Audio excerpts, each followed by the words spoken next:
All right, thank you everyone for coming. I'm just going to do a quick intro just for anybody who has not attended one of these events before. So this is called Women in FinOps monthly series. We are part of SIG, so that's a special interest group. We decided to do this series really just to get together once a month and amplify a woman in our community. We don't sit here and talk about anomaly detections or reservations. We aren't specifically talking about domain knowledge, but really looking to get some thought leadership in there, and then hopefully throughout this gain some additional networking between each other and just kind of feel like you have something to bounce ideas off of, or any of your kind of concerns you're going through in your own career development. So to get started, I do want to quickly show the code of conduct. As a member or as someone attending one of these public events, we do ask that you contribute, be respectful, you treat everybody the way you want to be treated, and then there is absolutely no sales pitching, no reaching out to people afterwards to do sale pitches. And if any of that does occur, please feel free to report the incident via our code of conduct as well. I just want to also mention other ways to get involved. So this is SIGs are just one way to get involved with the foundation. We also have working group, we have peer-to-peer mentoring groups, we have an entire organization of FinOps practitioners, engineers, finance that are inside of our Slack channels, where we have a variety of different chats. So there's many different ways to get involved, and this is just one of them. And if you're more interested on how you can contribute or lead something, please don't hesitate to reach out to myself, Stacy, or Vic, and we can get you more involved.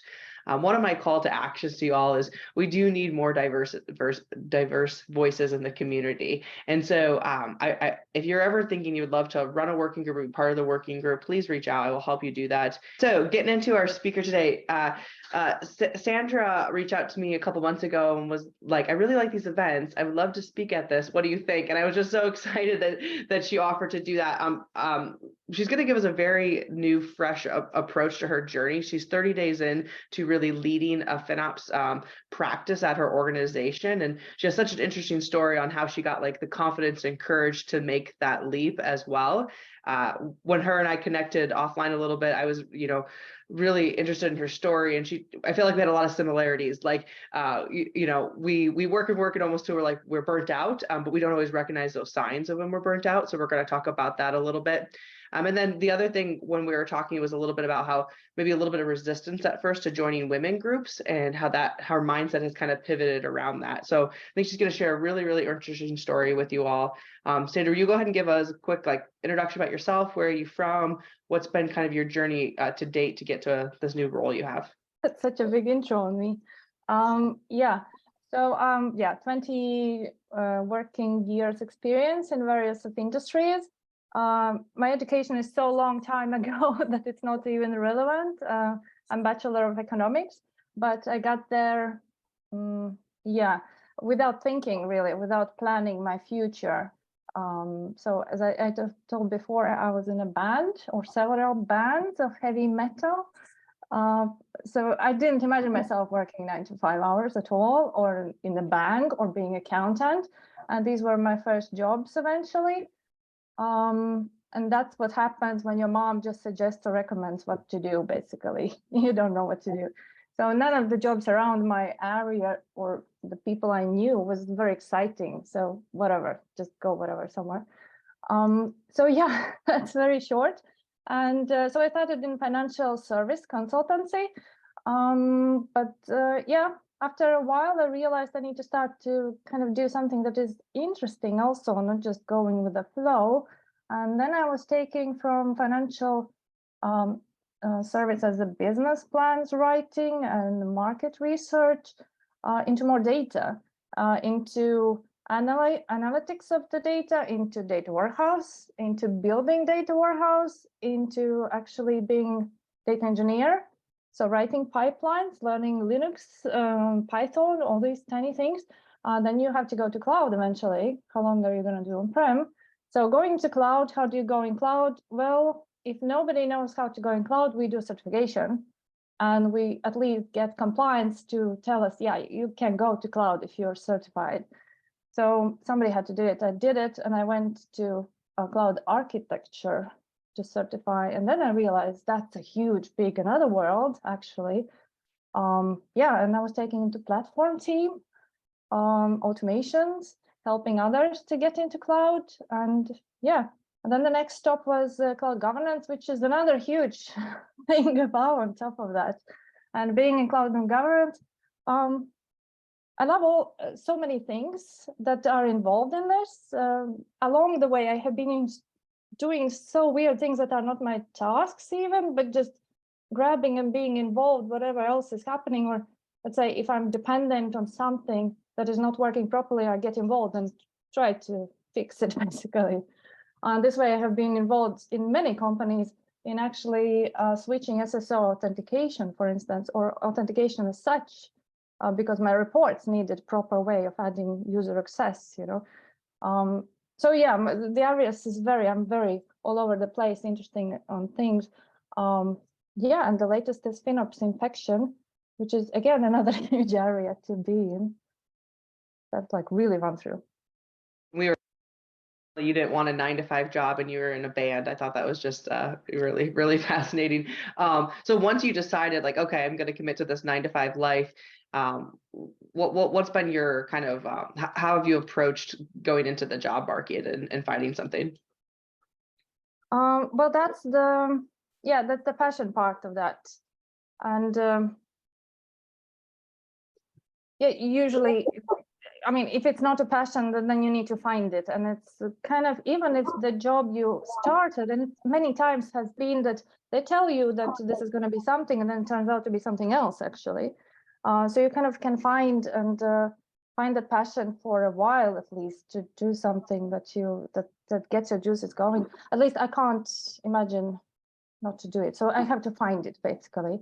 And my journey has been, in a way, searching what's exciting and what can I do, and a bit like trying out, is this what I could do? Is this interesting? Well, apparently you can learn anything, really. So just, yeah, so some jobs I have had not that long, 2 or 3 years, to basically find yourself and move on. Where's the next possibility? I think that's so important too, because that was the other thing you and I talked about. Is like, you get a job, you understand the job, you try to improve the job, right? Make it better than what it was when you left. And then around year 2, 3, you might get into like kind of maintenance mode, right? And I think that's an important thing. Sometimes it's just like acknowledging your accomplishment that you made, and when it's okay to leave as well, right? You also mentioned to me that you had actually quit 2 jobs twice without having something lined up. And I think that's really interesting, especially like in the, economic uncertainty we have right now. Tell us a little bit like about that. Yeah. So both times I did, and I kind of knew this will be rough. It will be rough after I quit. I won't have like the soft cushion really, or a bit, But first time I quit because it was economic downtime. All the stuff was going down. Customer budgets were cut first for the products that we were selling. And my salary changed from monthly salary into salesperson's type of salary. If I'm going to get a customer, if I'm going to do cold calls, then I will have a project to work on. So that was kind of interesting experience. I did learn that I don't want to do that. It's horrible. So basically realizing that and planning 2 steps ahead, what happens next, because our income was cut. So next month, it could be even worse. It could be worse. So thinking, okay, what I'm going to do in 3 months, it's better to quit. Give yourself time frame. Both times I did actually the same recipe for myself. I give myself 3 months. First 2 weeks, I don't know, I just fresh my head, just disconnect. Then kind of be on find what you're going to do, restructure yourself, your group in a way, do certifications, talk with people, find out where can you go next as a path, not just next job, but like that takes you further, whatever is your interest. And then when it's the last third, then sometimes the panic kicks in too. And then, yeah, sending out CVs all the time, really. When the deadline comes for yourself, it's like, I would say I was lucky both times, I guess. I don't know. Or maybe it's just so many times I wasn't the best candidate, and exactly 2 times I was the right one. But both times were actually, I did certification in the fields. I told I did certification in Oracle, even though I never saw it. I never knew what that actually is even. So just trying to get forward. So yeah, second time was burnout. Yes, that was a famous burnout when your manager is texting you on weekend. that on Monday by 8 a.m.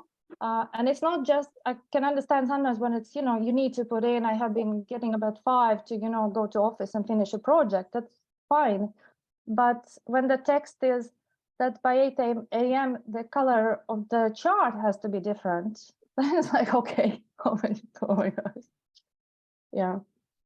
And how do you distinguish? Well, you distinguish, you will feel it definitely. And people might point out, and well, I was driving on a highway feeling that I don't remember last, I don't know, 10, 20 minutes. I don't remember how I got here. That was a big warning sign to me, like this is becoming dangerous actually. Or I remember one event, I went out to with my friends on Friday night. And my friends are not in analytics or anything, Excel tables. They have no idea, or didn't have idea then what that is. And I was worried that I sent the wrong tables, to the headquarters. And they were like, what? Okay, on Monday you will, check up and see.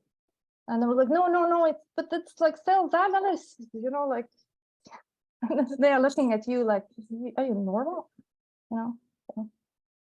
That's so interesting. Yeah. So some burnout signs that you see is like going through the motion. You and I talked about like where you put in extra hours and you're like, so you can't figure out if you're doing it because you're passionate about it or if you're doing it because you are trying to avoid the burnout that you're already feeling. Yeah. What are some other signs, maybe even just out to everybody that you all have felt before when it comes to burnout, that that you're approaching burnout? I'm going to say I recognize I went through something similar last year. And one of the things I realized was I didn't recognize myself. Like I knew normally like I'd fire at 100 miles an hour and I could multitask, and suddenly I wasn't multitasking as quickly as before. And people were saying that I wasn't, like they started to say, like the way that I was very conflicting when I was talking to people. So they just said like the way that I was approaching things was different from before. So I suddenly noticed that there were so many different, I just didn't recognize myself. And that was really frustrating for me because I've been working for 25 years and I'd never had an experience like that before. So definitely it was a sign that, like suddenly there was a lot of feedback that my behavior was different and I wasn't multitasking as fast. So that's just from my perspective. Yeah, that's a good one.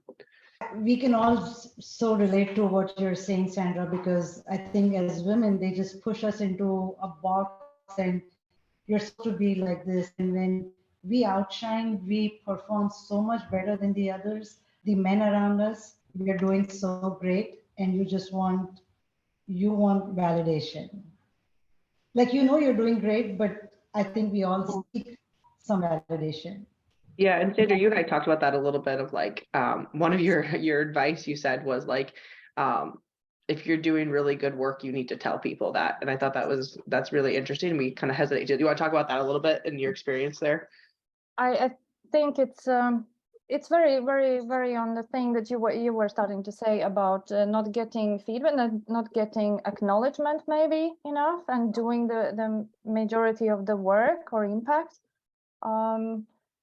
I had actually experienced several times when I'm very diligent, making lists and trying to achieve goals and everything, and not to disappoint anyone, especially my manager. And if the goals are there, then you should reach them or overreach them, of course. Otherwise, like the salary is a important part of it. And both managers told me at some moment, they said, well, you need to tell me what you're doing. I know you at the end of the quarter, you tell me, yeah, we achieved that, but in the period, I don't know what you're doing. And I think you're doing fine. I think you're running, but what exactly, and that you're doing so much, I need to know that, And once they said that, I started to basically come prepared with telling what I have been done. And that was before we had the Kanban and all that stuff. So now it's much easier to see the progress and everything. But I have been also speaking with really talented and amazing people in the company in different teams who have been running, even they have been building up the whole divisions, not being formal leaders. And basically they are waiting to be recognized. And yeah, and it's so weird because I was looking at those people and thinking, why aren't they getting promoted? Why aren't they climbing? Because kind of everybody who sees what they're doing on their level sees it, but managers don't really. They might be just busy, you know, or they might be just happy that there's somebody on technical level actually achieving so much that they just don't have to run. And they are sitting there thinking that maybe somebody will see them. So I think definitely you need to speak up. You need to maybe not brag necessarily, but you need to do and tell. That's like very clear message here. Do I and think tell. another advice I'd have is if you are feeling burnout, like I think there's this apprehensive to tell your boss that and being like, I have too much on my plate. I'm feeling overloaded right now, because we feel then by telling our, superior that, we're saying we can't handle it.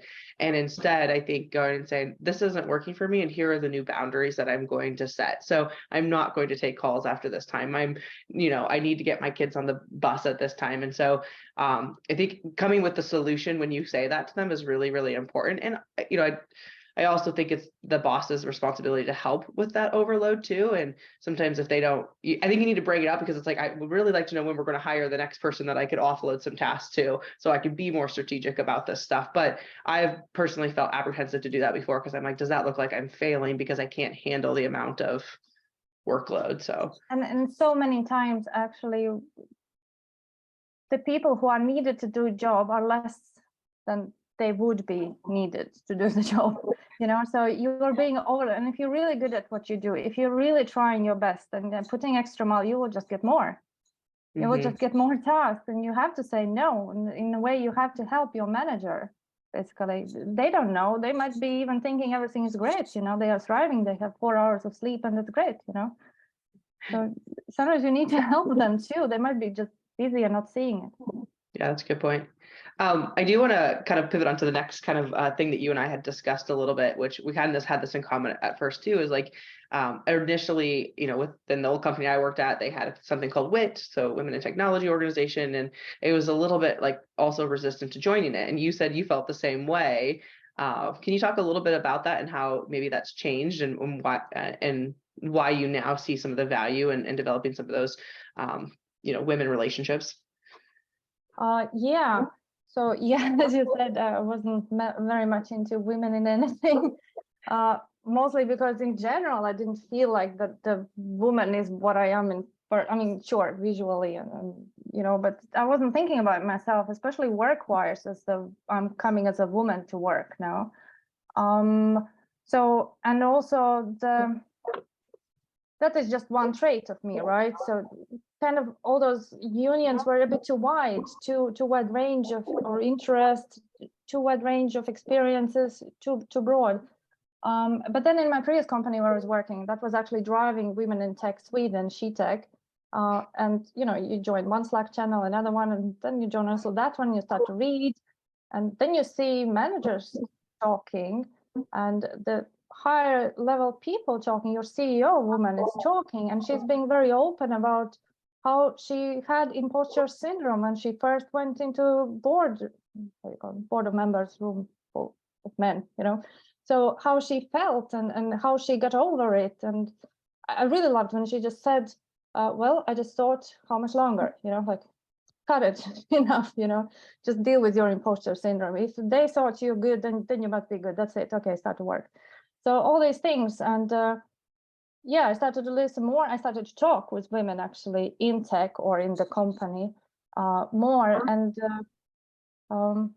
yeah, what came out, it's different. It's when you talk with women about how they achieve work, I have worked with guys a lot. And we have talked a lot openly about imposter syndrome. And of course, there are guys who have that, but usually the answer has been, well, yeah, I have it, but I just go for it anyway, like, yeah. So, and, but the public speaking, you can't get into guys' head that easily as the women is more open to be open with each other about uncertainties, about lack of confidence, getting over it, how they felt before they went on the stage, or how they were pinching themselves while they were talking, So I haven't managed to have that with men. So again, we're splitting everybody but that's the part that helps. And I think it could help anybody actually to be in this kind of community that is open about how to become, let's say. I think it's so healthy too, because I definitely have had like mayor peers where like I've gone to them and like they've just simplified what I'm thinking. And I'm like, oh, I'm really overthinking this. All right. And you just like gave me a one-word answer and that was enough. And like I didn't know that I could do that either, you know. So I think there's such a good balance between having both of those relationships where you can kind of get like that confidence, that more like emotional support, but then also you can turn around and get the like, oh, that's the direct way that you would have handled that. I've been in my head about it quite a bit. So it's very interesting.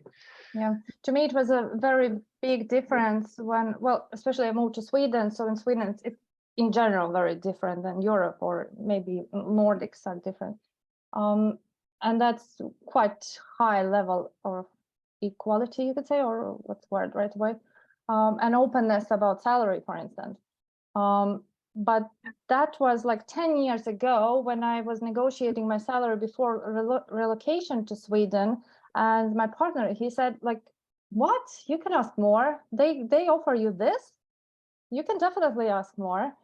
Like, what's to lose? Well, they will say less than afterwards. If it's like there's nothing really to lose. So I just went for higher, and then I negotiated a bit lower, and I still got higher than I actually thought. And since then, honestly, anybody watching my future employee, I always ask way more from men, or you get those direct, like, what? Just go, just lean in, or just jump in, just try. What's to lose? Go back if it doesn't work, you know. So it's a different attitude and different, but you get really this push forward. Yeah, that's a good way to put it. So do you want to talk about, career change? You have made a significant pivot in the last few months.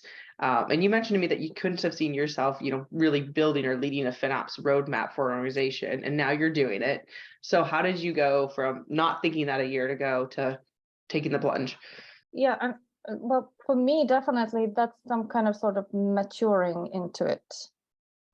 Because for a while ago, due to ego or the feeling like I'm this and this, and I should be trying to do some leadership or try to drive something, it didn't really work. I never applied in my company. I never showed that I want to lead anything.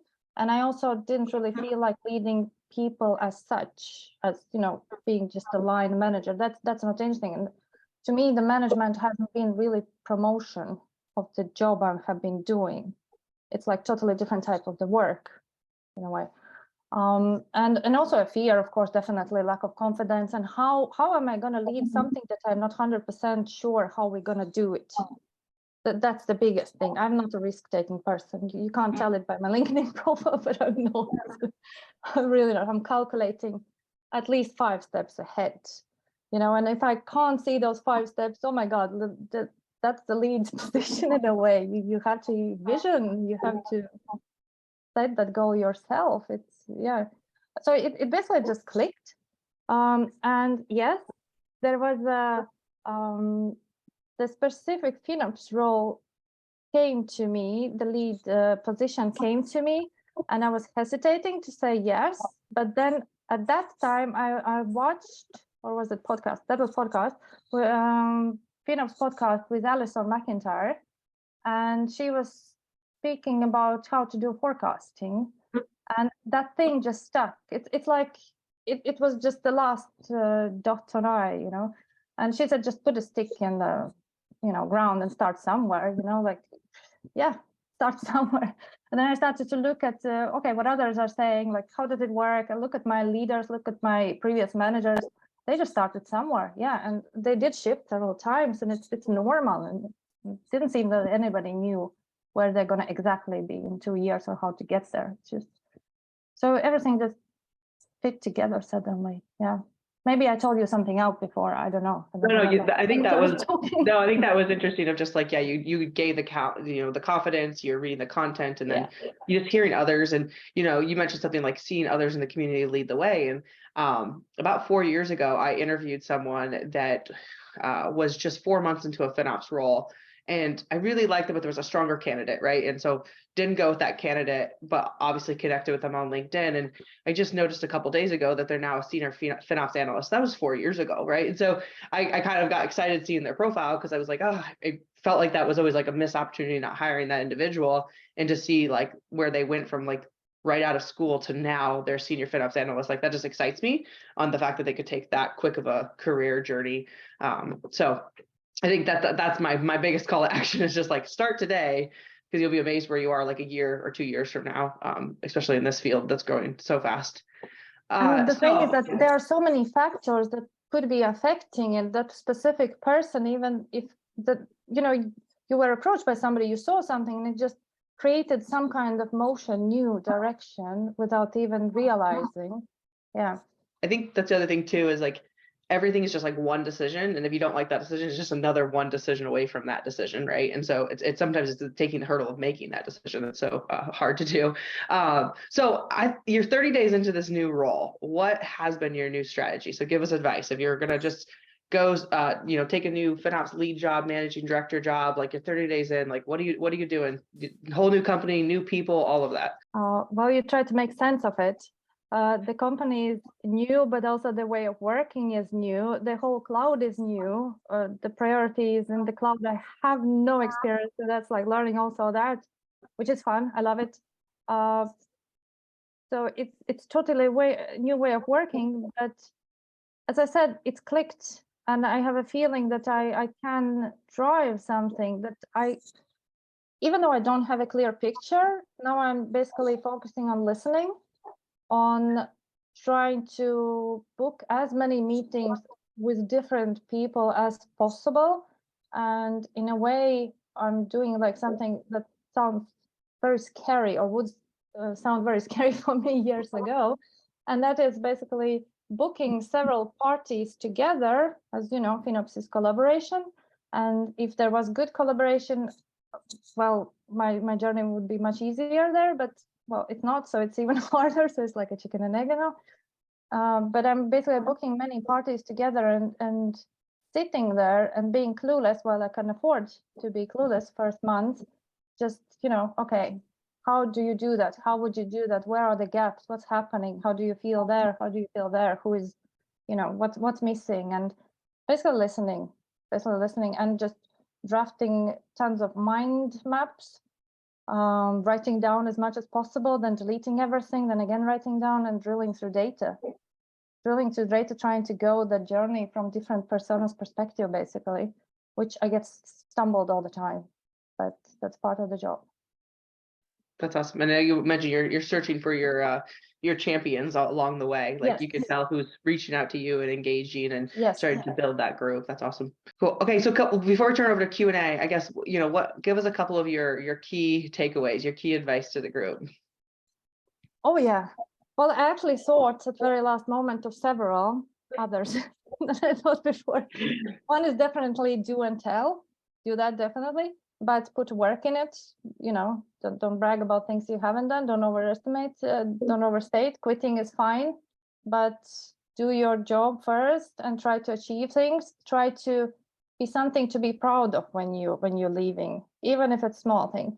But then I thought now of what I mentioned several times, because I think that has been good guidance for me to end up in better place. Always, you want to kind of look back and be in better place, right? Think several steps ahead, which includes don't burn bridges also. So when you quit, it's exhausting. It can be horrible. Be open. Definitely. I mean, if you can afford to be open, because it might help the next person after you. It might help people who are staying. It might help, their management. Maybe not. Maybe nobody will hear it actually. But do that job and don't burn bridges. We are so small actually. Community FinOps is one, but the tech community, and for me, Swedish community is really small. And then it turns out the global community also is not that big. And we are the same people, knowing at least in 2 connections somebody else who was somewhere. Yeah, that's such a good advice. I love that. Just kind of turn to the rest of the group. Want to see if you all have any questions for Sandra before I've got maybe a couple other topics to throw at you too. I do have to say, Sandra, I really appreciate how you came from heavy metal to this, because you are rocking 2 very male-dominated industries at the same time. There, you definitely have a niche there that you like to do. So, also now we know who to go to if we need a theme song or something. Is that you? Do we go to you? No. That is buried very Way back then.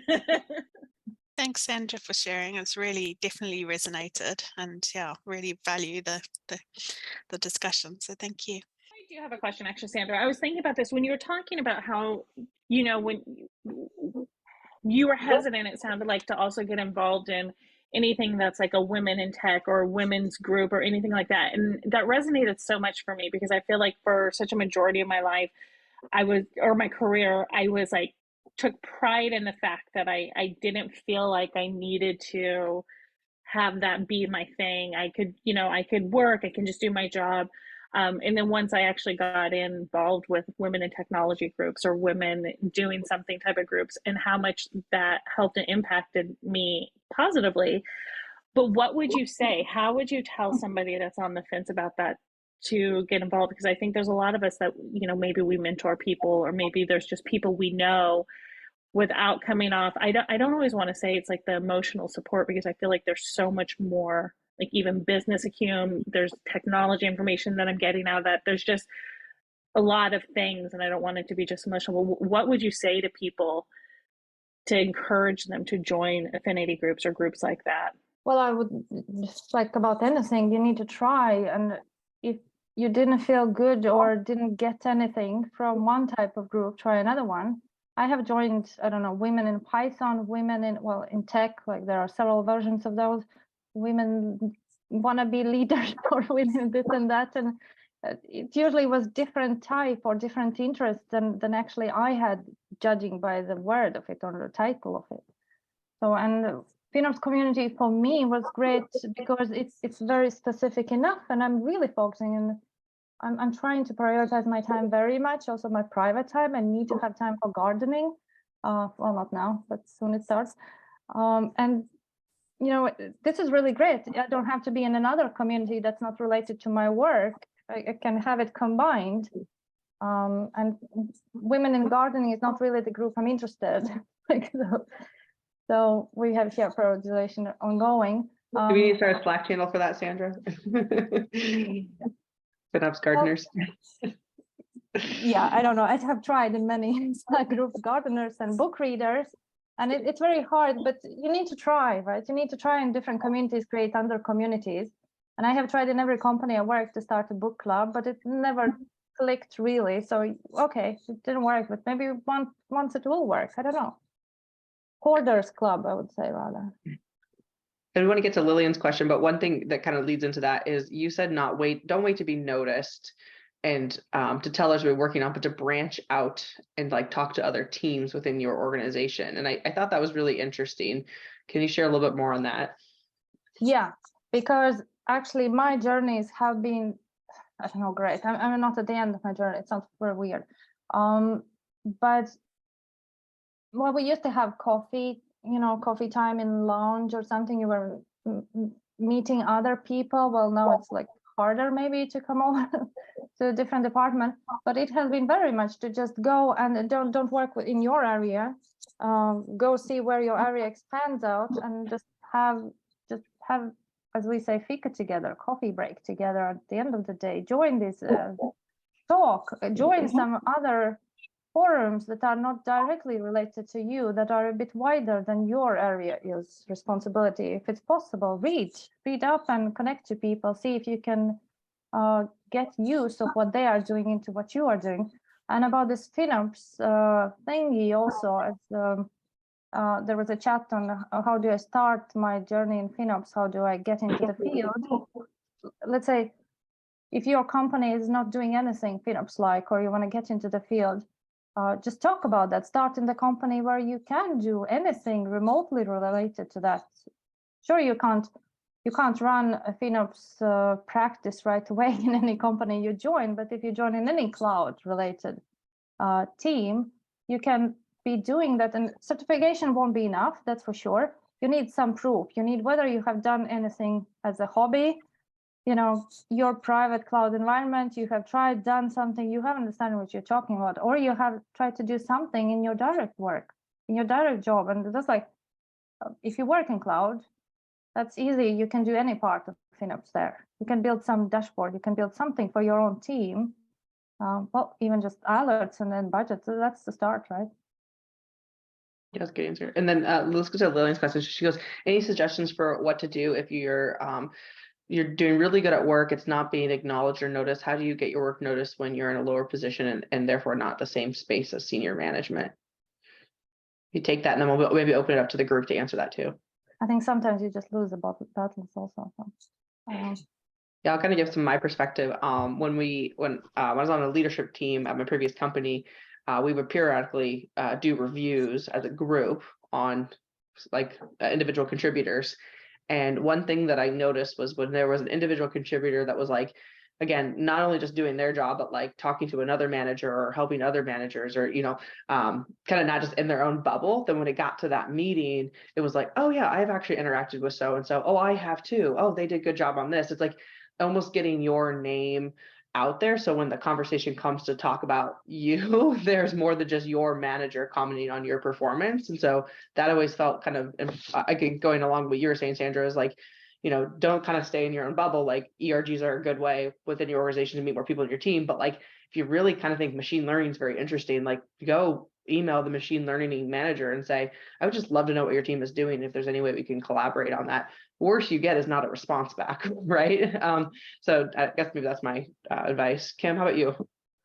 Yeah, I very, very similar. So for somebody who feels like their work isn't getting noticed, find ways to get outside of your individual silo and get involved in something that gives more visibility by other leaders.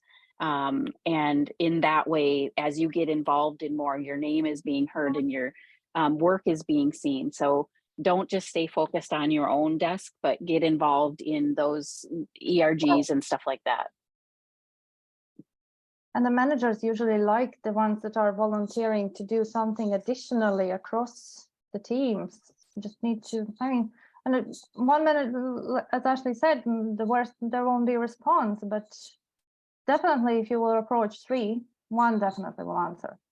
One probably will even do something or suggest something, or at least lead to the next idea what to do. Yeah, I think I share this too. There's a book I'll post. It's like women mentoring women or something like that. And it was like, we're so focused on mentoring, has to be this like long-term engagement thing, but like sometimes just one conversation with somebody is a mentoring session too. And you can get something out of it. They can get something out of it. So even just, again, setting up those things. So like maybe it's a parallel leader to your manager and you just want to understand their role a little bit and their team a little bit more. You'll find a lot of managers are like, if you're interested in what I'm doing, I'm going to be interested to share too. So yeah, and I think that too is even just approaching it with just pure curiosity and learning. It's not even always how can I help you, but I just want to learn more about this and asking questions. Listen, if people come to me, I love talking about learning and development because I'm passionate about it. So if someone asks me, I start talking and then I remember, oh my gosh, that person asked me. And when that next thing comes up, maybe where there is a collaboration, it's like, I should reach out to Ashley about that because she expressed an interest. It's not going in and assuming that you're going to be this major contributor because you probably won't to start with, but just asking those questions, showing an interest in it is a great first step. And also kind of going back to what you were saying too, Ashley and Sandra, like some people might not respond at all. Like, listen, if you don't send an email, no one's going to respond, right? If you don't ask, no one's going to respond. You don't expect that magically just to happen to you. Like, how did Ashley get so good at her job? Well, she did all of these things.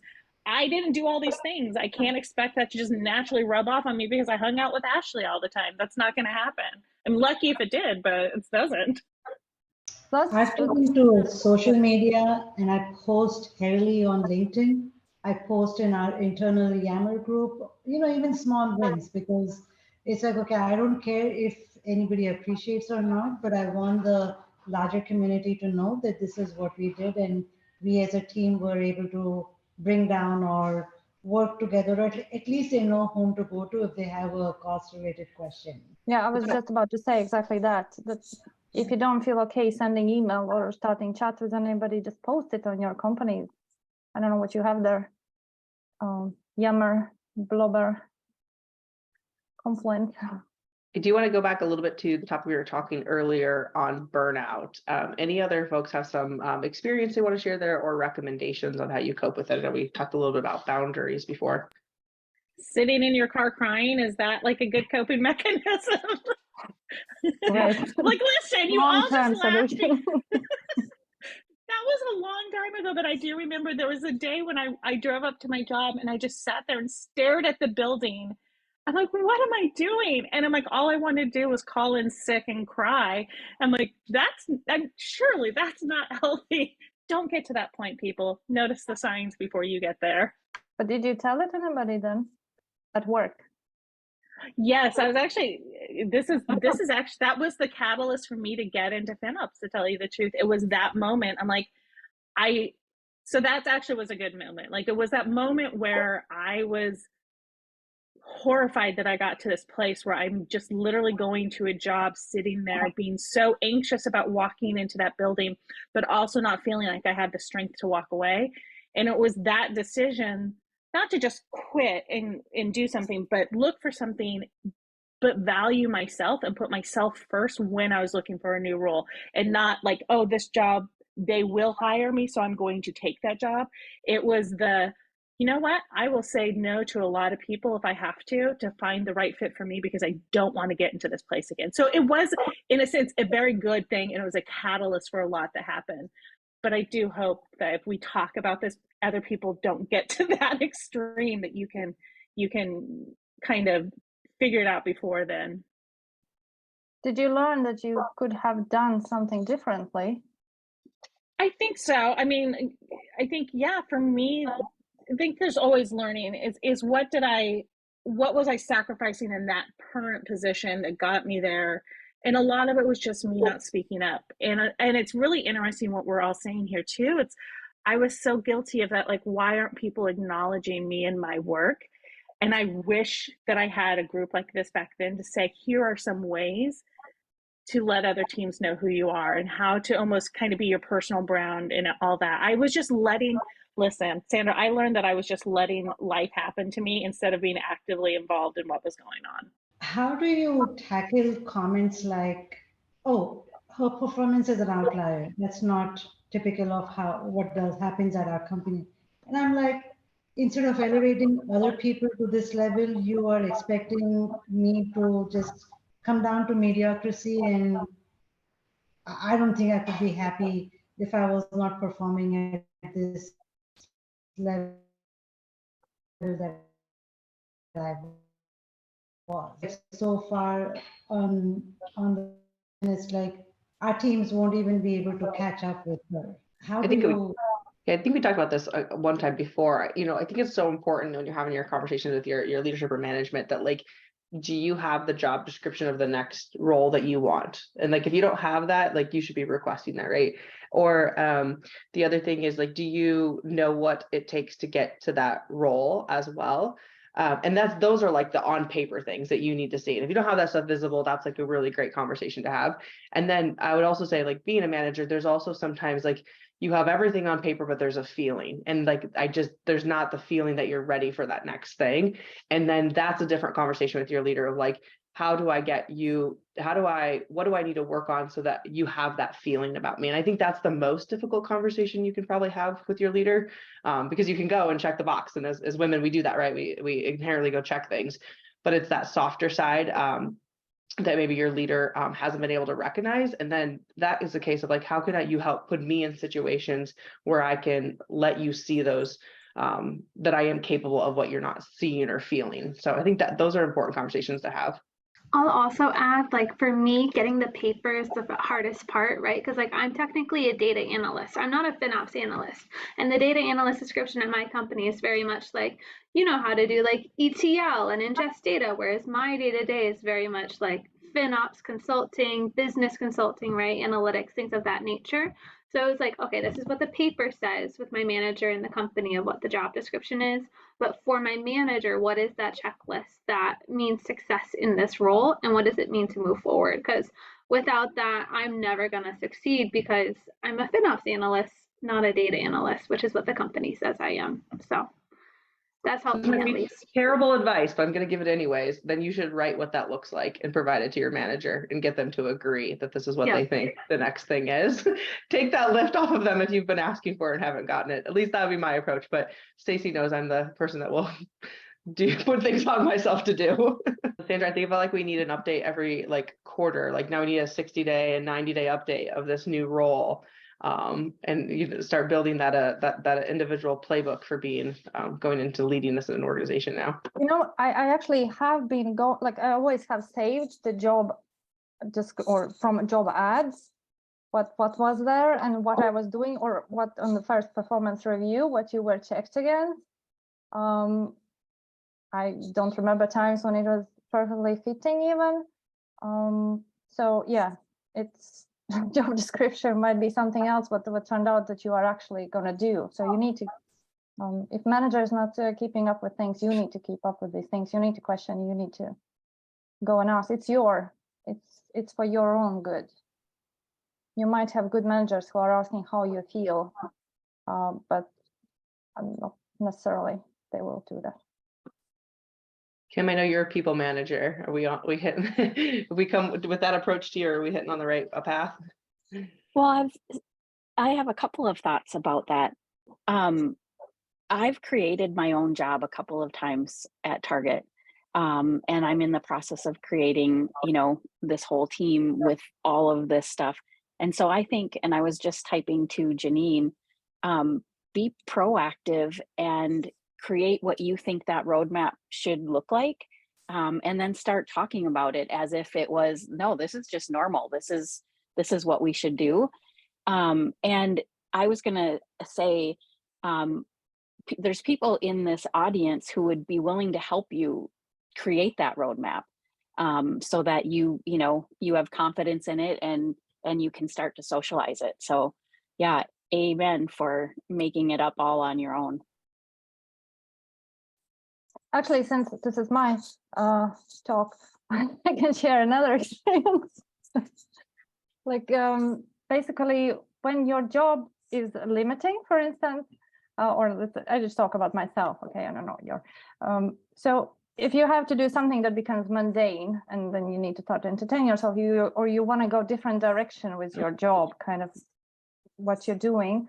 I have been doing kind of getting their foot in to do something remotely related to my direct job. So manager allows me to spend time on that, and then basically not necessarily preparing for my next role, but kind of morphing out into something else. And sometimes it has been not really on a purpose, just finding out that that's more interesting to me, and then talking to my manager that there's no really place for me with that interest or the job. And that led my manager to talk with another manager and moving me into another department.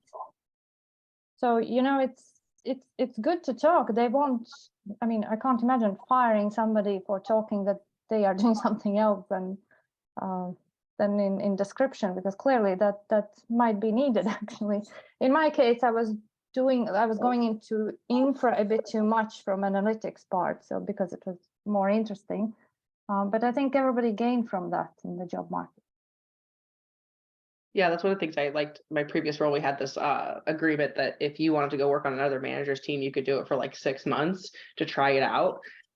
It was hard because you had to give up that rec for 6 months, but you knew that was best for that individual. And then if that was a good fit past that 6 months, then you had to open up a rec so that the other manager could backfill that role. And that was really interesting because it really encouraged a lot of learning and going over and doing that. It did require like a lot of management, like communication between the two folks, but that's also something you could propose of like, could I go try this team out for a little bit? Could I do a percentage? I think that's kind of what you're saying, Sandra. Can I put into my OKRs that like 10% of my time is, looking at FinOps or per se, and kind of weed it into your job. It's great. Any other folks you guys want to ask Sandra? Thank you so much for doing this. It's been so insightful. If you guys are interested in also speaking too, let Ashley or I know, and we can look about getting you guys set up to speak as well. You did an awesome job today. Yeah, Lillian asked one more question, so let's take this as the last question here. And Sandra, why don't you start with it, and if anybody wants to jump in too.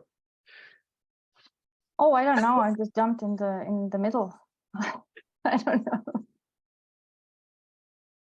We should do a mini survey. What before FinOps, what was the area that you all were in? Analytics, data analytics, engineering, platform, then having access to cost management console. Basically, that's that combination. And I'm thinking, to build a team, what kind of people with what background would I need? I definitely want to have those that are sitting on several hats at once. That's very much like that. So, and yeah, analyst is a very good start. Analyst, but I think today was some conversation in Slack where I jumped in and just threw my feelings about FinOps specialists and FinOps engineers. And I do have a feeling that FinOps engineers might be shortage in comparison with everything else. I can build my roadmaps, but somebody has to do automation. Somebody has to actually we buy third-party tools all the time. I don't know. There still has to be this engineering part that is very, I think it's very hot.